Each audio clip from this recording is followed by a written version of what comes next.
I don't remember the last normal thing I said before we went under.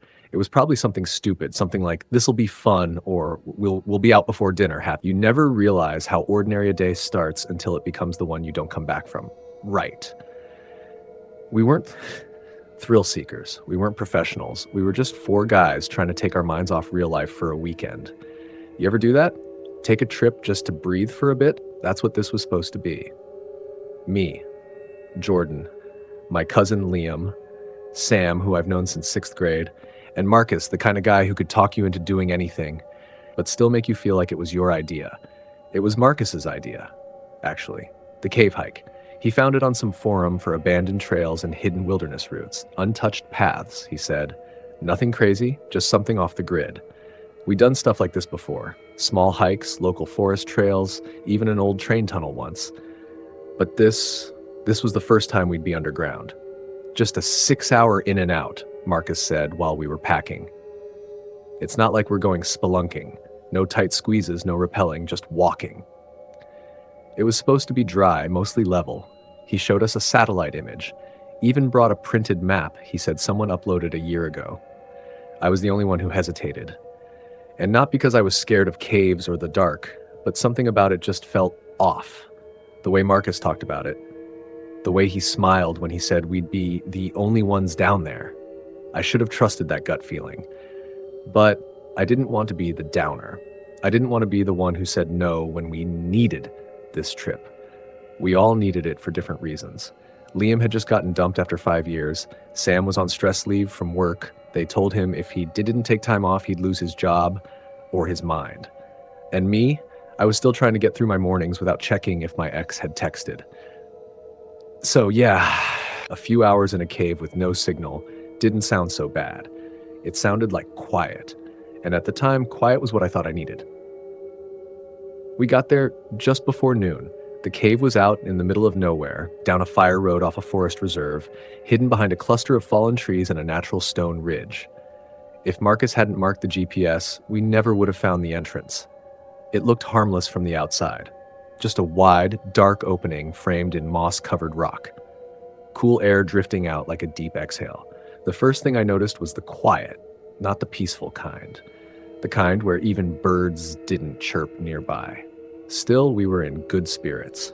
Liam brought snacks, Sam packed backup lights. We had two external battery packs, basic first aid, and Marcus's map printed across 2 sheets.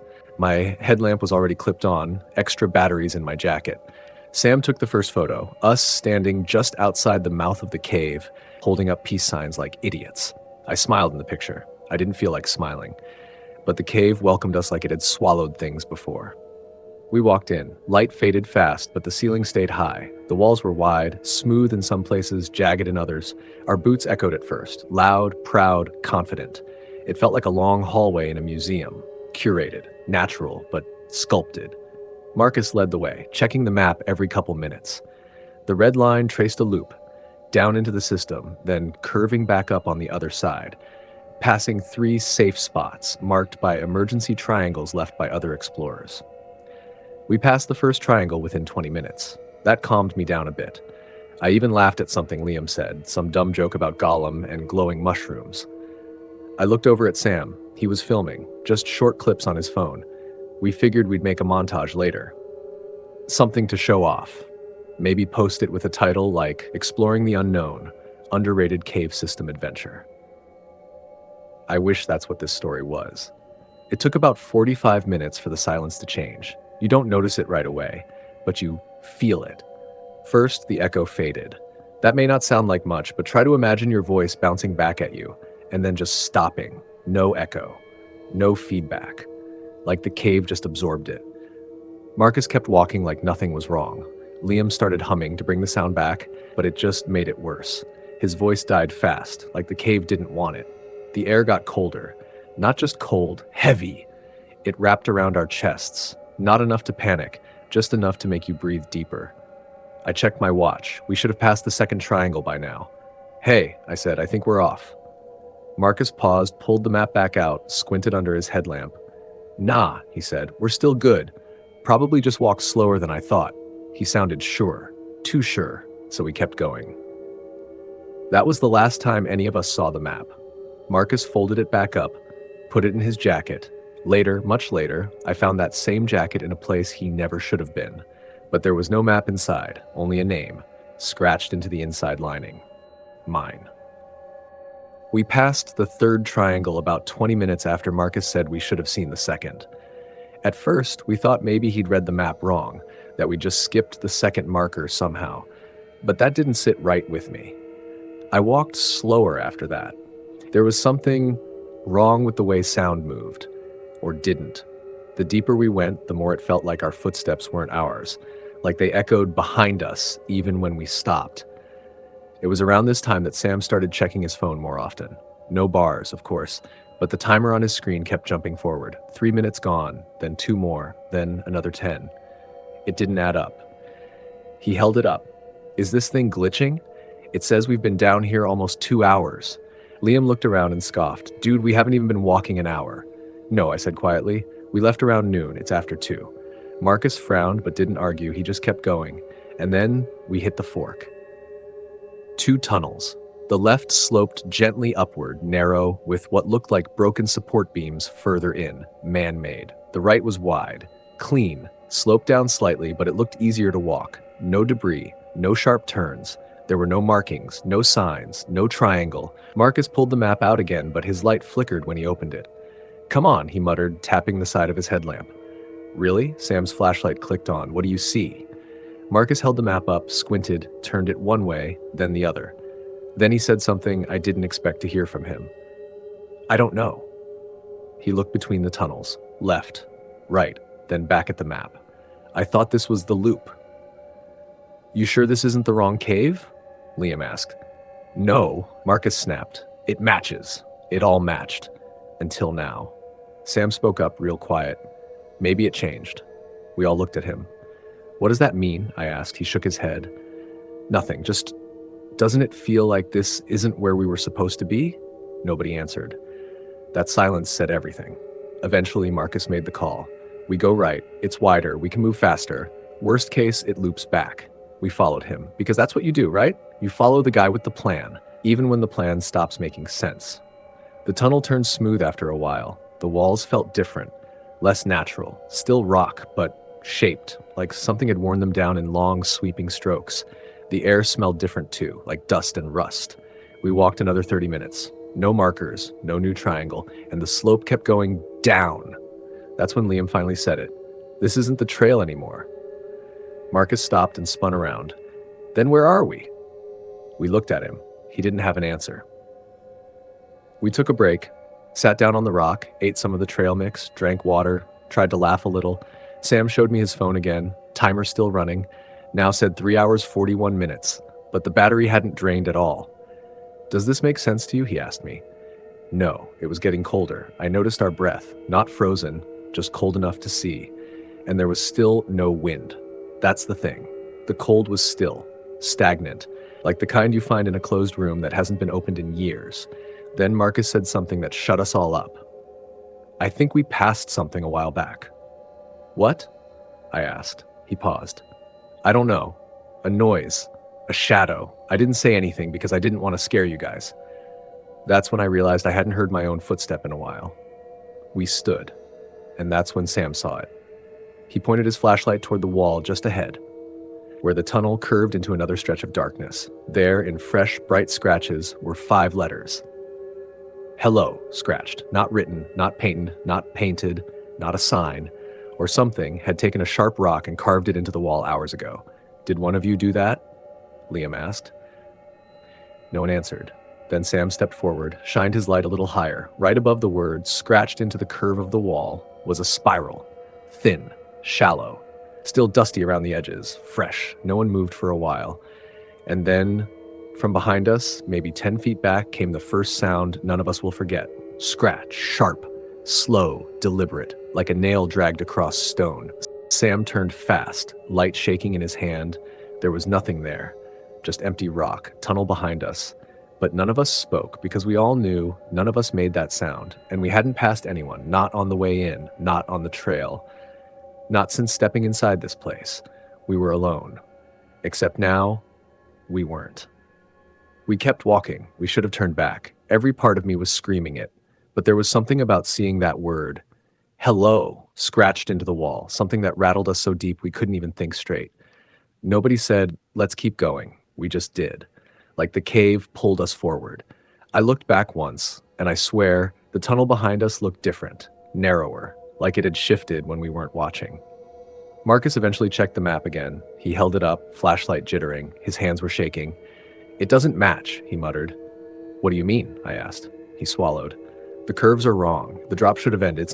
This tunnel's not on the map. Sam leaned over his shoulder. So we're lost? No, Marcus said too quickly. We're not lost. We missed something. But his voice cracked. And I knew. He was lying. Not because he wanted to, because he needed to keep us from falling apart. But I could already feel it breaking in Liam. He looked pale. He wasn't cracking jokes anymore. His usual smirk was gone. He kept clenching and unclenching his hands like he was trying to feel they were still there. That's when he said it, quiet. Maybe it's not the map that's wrong. We walked another stretch in silence. The tunnel opened into a wider chamber, the first one that felt different. You know that feeling when you step into a room that's colder than the rest of the house? Like the air's been sitting still for too long?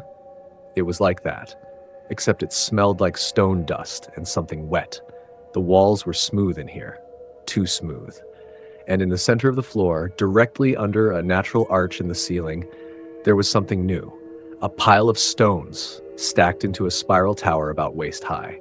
I walked over, slow, careful. The rocks were balanced, not cemented. They'd been placed intentionally. At the base of the spiral, scratched into the floor, were 3 words: sit, stay, watch. I turned to the others. Is this a joke? Nobody answered. Then we heard the scratching again. But this time, it wasn't from behind us. It was from the ceiling. We all looked up at once. Nothing there.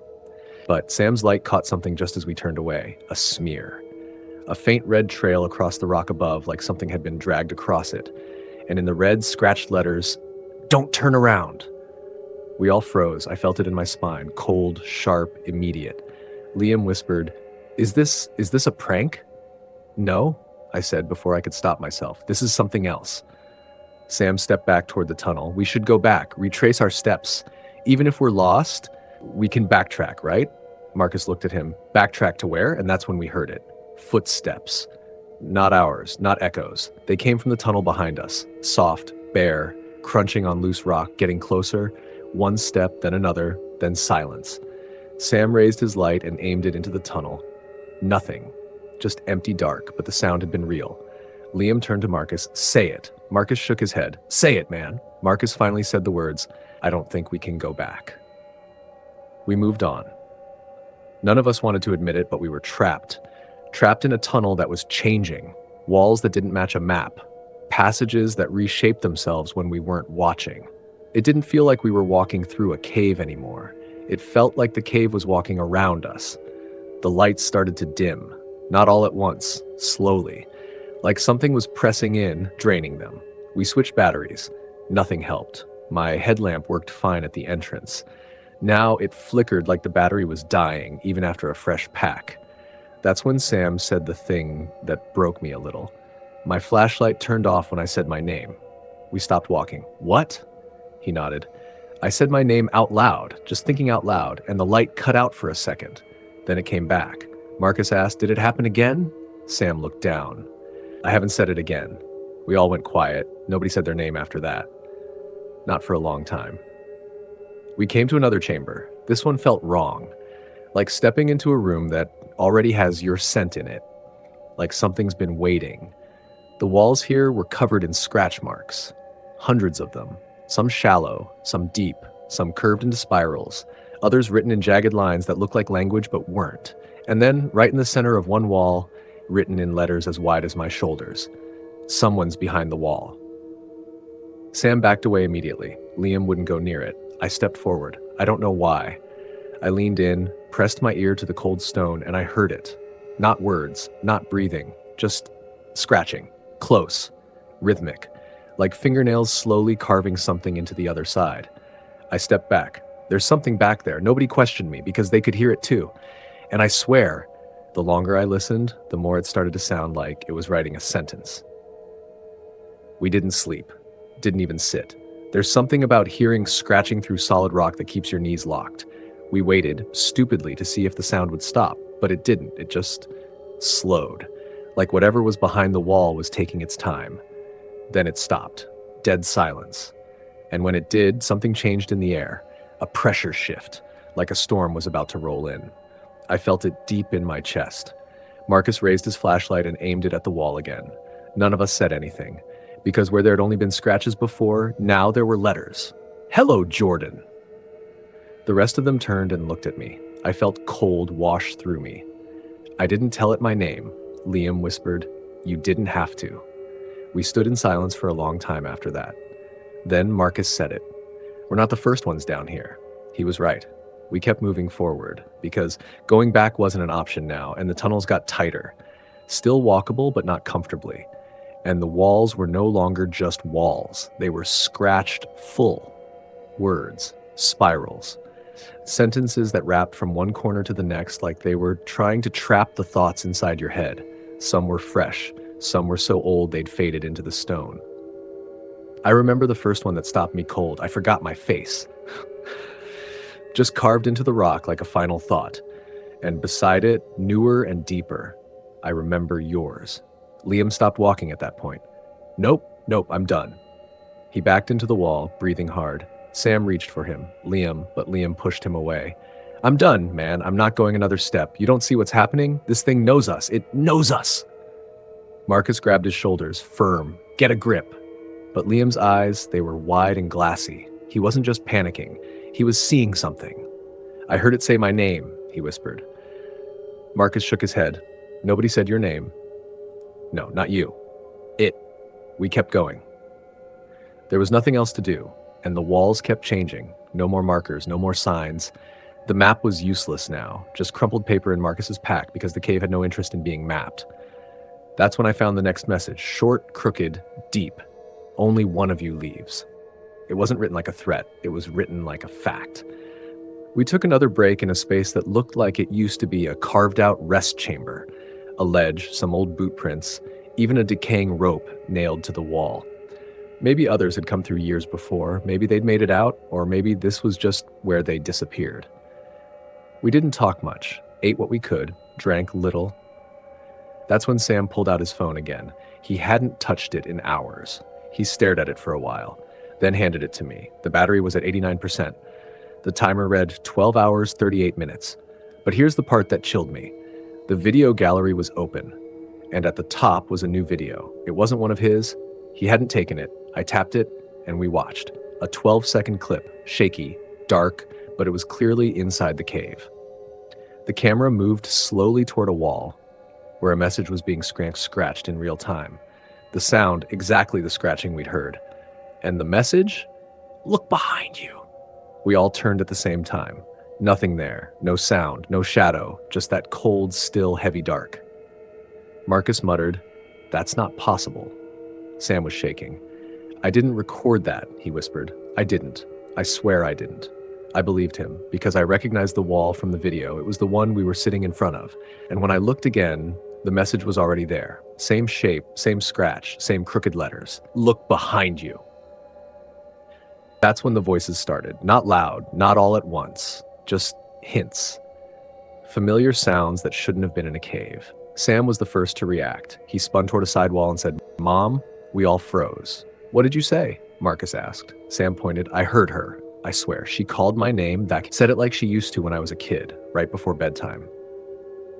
None of us said anything. Then Liam turned sharply. "I heard my dog, Scout. He's been dead 3 years, but I know that bark. I know it." And then, like a wave rolling through all of us, the air filled with memories. Not just sounds, feelings. I smelled my father's old cologne, the one he wore when I was 9, the one he wore the day he left and never came back. I looked down at my hands and they were shaking. The cave wasn't just echoing us anymore, it was remembering us, and worse, it was speaking back. The tunnel ahead narrowed, low ceiling, sharp turns. Marcus hesitated. "We can rest a bit more." But I said it before I could stop myself. "No, we need to move. Something's behind us." I didn't see it, didn't hear it, but I knew. Liam didn't move. "Leave me," he said. "I'm not going. I'm not going further." "Liam, I'll slow you down. I don't care. I'm done." Sam looked at him, eyes wet, and he stepped toward him, and that's when the scratching returned. But this time, it wasn't from the wall, it was from inside the rock. The sound came from all around us, like something was moving through the stone, and then the next message etched itself right before our eyes. The dust fell as the stone cut itself. Letter by letter, "He stays." Liam stood there, staring at that sentence carved into the wall. "He stays." None of us said a word. There wasn't anything to say. The dust still hung in the air from where the letters had just carved themselves. That wasn't metaphor. That wasn't fear playing tricks. We saw it happen, each letter ripping into stone like a fingernail dragging over frozen glass. Liam looked at me, and his face, he didn't look scared anymore. He just looked tired. "Go," he whispered. "Whatever this is, it doesn't want me anymore. Maybe it wants something from you." "You're not making sense," I tried. He raised a hand. "No, listen. It's already in us. You feel that, right? You know it. I can hear things that haven't happened yet. I can see things from my dreams carved into the walls. I don't even know if we're awake, Jordan." Sam reached out gently. "You don't have to stay, man." Liam's lip twitched. "I think I already did." But then he sat down on the cold rock floor, legs crossed, eyes closed, like it was over. And maybe, for him, it was. We left him, not because we wanted to, because the tunnel behind us closed. We turned to go back one last time, try to reason with him or drag him if we had to, but the path was gone. The wall had shifted, completely solid now, like it had never been open. Only fresh dust on the ground hinted it had just closed. Marcus dropped to his knees, pressing his hands to the stone. This isn't right. This can't be real." Sam turned to me. "Where did it go? The passage? I don't know," I muttered. "I don't know anything anymore." We stood there for a long time. And then, somewhere inside that wall, we heard breathing. Liam's voice came faint, muffled, like someone buried deep beneath the earth. "You should have left sooner." We kept walking, and walking, but the paths started looping. It wasn't just in our heads. We passed the same wall 3 times. Same scratch mark, same faint red smear like old blood curved into a spiral. At first, Marcus insisted we'd made a wrong turn. Then we marked the rock with my knife. Deep slash through a sentence that read, "It lives in echoes." We moved on. And 15 minutes later, we passed it again. Same gash, same message. And that was the moment I knew this cave didn't have rules. Sam whispered it first. "It's moving around us." Marcus started muttering under his breath, over and over. "There's a pattern. There's always a pattern. It's just a loop, a maze. It's logic. If it can be entered, it can be exited." He stopped mid-sentence, because the wall beside us was changing again. We watched it carve itself, just like before. This time, the sentence was longer. Letter by letter, it wrote, "When you say your name, I learn a little more." Sam started crying. I don't mean sobbing, just silent tears streaming down his face. "I don't know my name anymore," he whispered. And the worst part, he sounded relieved. We hadn't eaten in, I don't know, a day, 2? The snacks were gone, the water low. I tried to keep track of time, but my watch hands were stuck, frozen at 4:17. Every time I checked, same time. Sam's phone battery still hadn't moved, 89%, like the cave wanted it just alive enough to mock us. We found a narrow crawl space that opened into a wider chamber. Inside we discovered bones, real ones, too clean to be animals. Skulls, femurs, finger bones, dozens, some arranged in circles, some stacked in small piles like forgotten trash. I backed away, mouth dry. "Oh God." Marcus stared, then knelt. In front of one skull, there was a small metal tag, rusted, but still legible, a name. Matt Healy Expedition 2003. That's when I remembered the forum where Marcus found the map. He said it was from someone who never posted again. "Marcus," I asked quietly, "who gave you the directions?" He didn't answer. He just stood slowly and turned toward the wall where a message was already halfway scratched into place. "You found what he couldn't." The temperature dropped hard after that. Every breath came out in white clouds. The tunnel narrowed to a crawl space again. And just before we went in, Sam said, "Do you ever think maybe we're not meant to leave?" Marcus turned to him. "Don't start." Sam looked at me. "You feel it too, right?" I did, but I couldn't admit it. So I went in first, crawling on hands and knees through the narrow slit of rock, scraping my jacket on either side. And just before I made it out the other side, I felt something brush my back. Light, cold, like a fingertip. When I turned, no one was there. We stopped moving, not because we wanted to, because we had to. Our legs were shaking, our mouths dry, we were slipping, slowly, quietly, losing track of where our thoughts ended and the cave began. We found a chamber, barely wider than a kitchen, with a slight shelf in the corner just big enough for the two of us to sit. That's where we stayed. Sam had gone silent. He hadn't spoken in over an hour. Marcus, he was whispering something to himself, a string of numbers, over and over. I sat in between them, trying to stay awake. My eyes burned. My mind wandered. That's when I noticed it. We were being watched. I didn't see eyes or shadows. I didn't have to. The air felt different, heavier. Like if we moved wrong, if we breathed too loud, something would reach out and pull us backward into the stone. I leaned forward, whispered to Marcus, "Don't sleep." He didn't respond, just kept muttering, "Marcus, don't sleep." Sam was already curling into himself. I couldn't keep my eyes open anymore.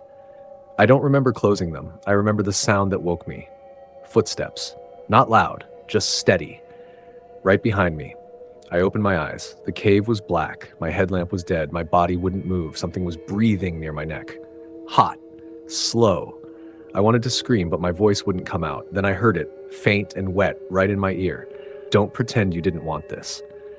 The breath pulled away. The air shifted. My body released. I reached out for Sam, but he wasn't there.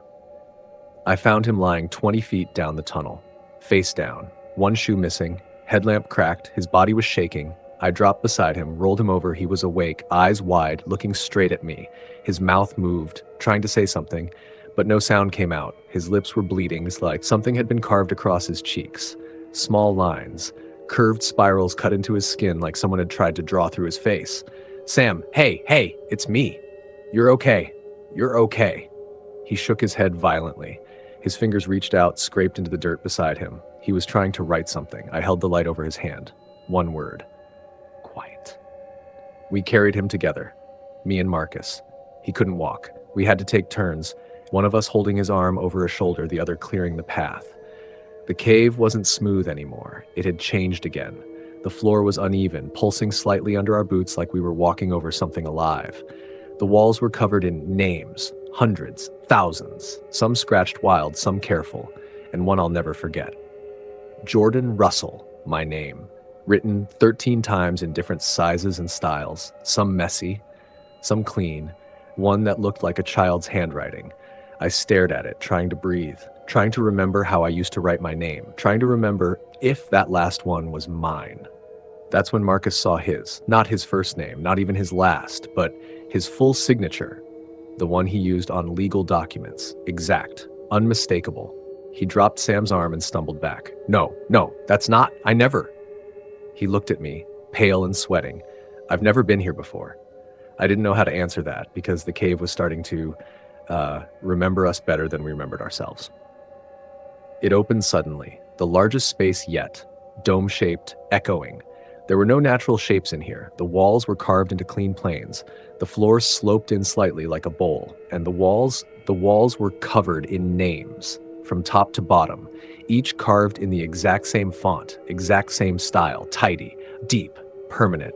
I found my name again, then Marcus's, then Sam's, then Liam's, and then names we didn't recognize, some dated, 1984, 2001, unknown. Near the floor was one I couldn't stop staring at. No longer inside. I don't know what it meant. Marcus was shaking, Sam was mumbling, trying to speak, but nothing came out but a faint clicking noise in his throat. That's when the message appeared, across the far wall, from left to right, as though being typed live. "One of you must stay." We backed away slowly. Another line appeared beneath it. "Every exit has a cost." We turned around. The path we came from was gone, and in its place, another wall of names. Fresh dust, like the tunnel had never existed. We stood in front of that new wall of names. It hadn't just blocked the way behind us. It had memorized us. Again, our names were now deeper, cleaner, almost honored, like we'd finally earned our place. Sam slid to the floor. Still no voice. Just that faint clicking sound when he tried to cry. I leaned next to him, whispering anything I could think of. I'm here. We're gonna make it. Just stay with me. But he just kept looking at Marcus, like Marcus had the answer. But he didn't. He just stared at the message etched into the rock across the chamber. One of you must stay. Then a new line appeared beneath it. This one's slower. You decide or I will. I didn't want to say it, but I did. What if it already decided? Marcus snapped his head toward me. Don't say that. I mean, Liam. He stayed. And the tunnel closed behind us right after. So then why are we here? Marcus said, his voice sharp now. Why this room? Why this choice? Sam was tapping now, on the ground. 3 slow taps, then 2, then 3 again. I looked at Marcus. He's trying to say something. Marcus dropped beside him. You're tapping letters? Sam tapped once, then twice, then stopped. He looked straight into Marcus's eyes and smiled, the kind of smile that says goodbye.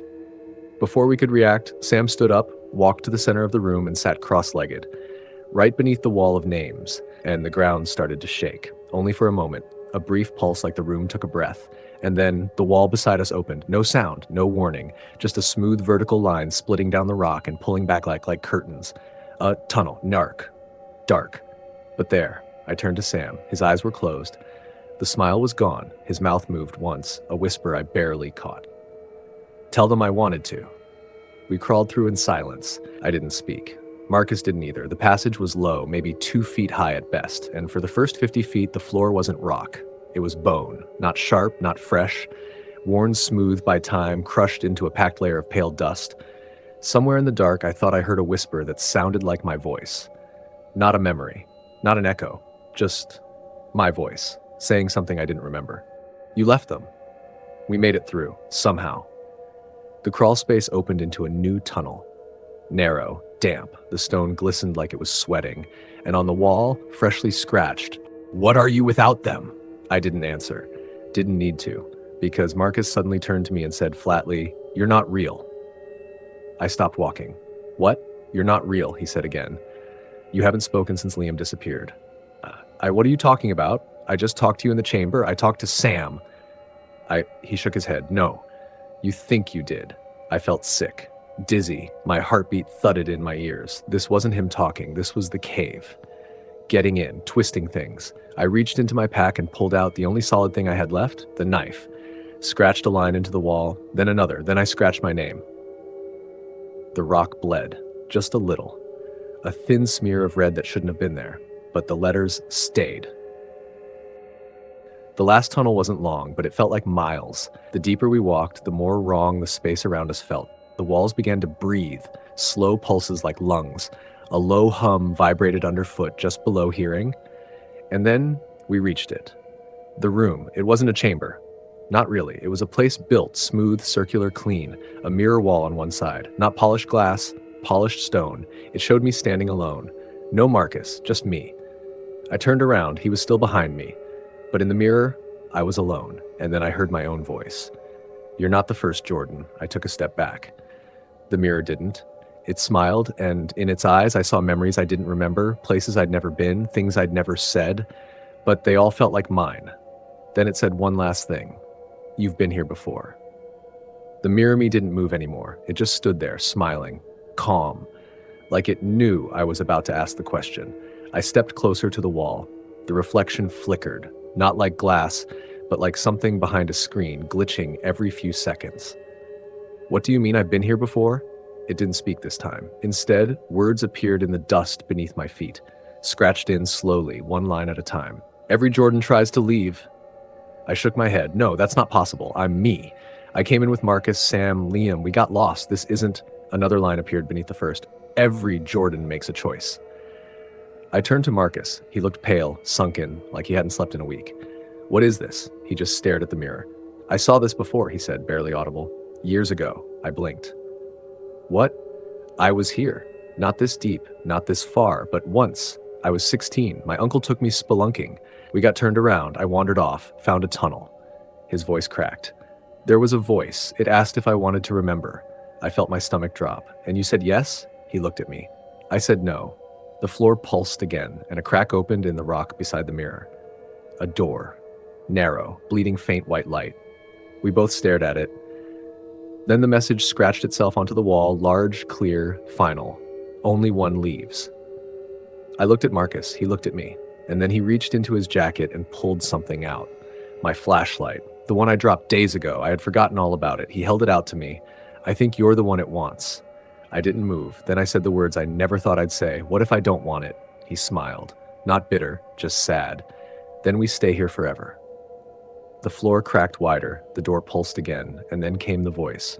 Not loud, not male, not female, just ancient. Jordan, decide. I didn't answer. I couldn't. Marcus stepped toward the light. I stopped him. No. He paused. Why not? Because I don't know what happens if I go. I don't know if the world outside is real. What if this is all there is? He looked at me gently. I don't care anymore. Then he reached out, put something in my hand, a folded note, wrinkled, old. I opened it. It was written in my handwriting, only 4 words. You promised to try. I looked up. Marcus was already stepping into the light. The room shook, not violently, just a shift, a closing. The light collapsed inward like water draining from a sink. Then silence. Then darkness. Then a new tunnel opened in front of me. I didn't question it. I walked forward. When I saw the outside light, I didn't believe it. My legs gave out just 10 feet before the exit. I had to crawl the rest of the way. It was dusk, or maybe dawn. The sky looked wrong, like a painting left out in the rain, but it was air, real, moving air. Trees, dirt, wind, color. I collapsed on the ground and just breathed. That's when I saw the man, standing at the edge of the woods, watching. He looked familiar. His hair was gray, face-lined, but his eyes, I knew those eyes. He waved once, then turned and disappeared into the trees. I called in the rescue teams myself, hiked down to the ranger station, filed the report, gave them the coordinates. They searched for 6 days, found no cave, no bones, no tunnels, no chamber. Just a landslide that must have happened decades ago, buried everything. They told me I must have hallucinated. Dehydration, trauma. They gave me a pamphlet about stress, but they didn't see the scratches under my skin or the name burned into the underside of my tongue. I dream about it still. The mirror, the message. That moment when I saw myself smile before I did. And sometimes, when I wake up in the middle of the night, I swear I hear it again. That slow, dry scrape of something behind my bedroom wall. Writing. Waiting. Years later. I live a quiet life now. Different town, different name. I don't go near forests or caves or dark rooms with stone walls. But last week something arrived in the mail. No return address, no stamp. Just an envelope. Inside a photograph. Of a cave wall, one I remember, my name carved 13 times, and one new carving at the bottom, hello again.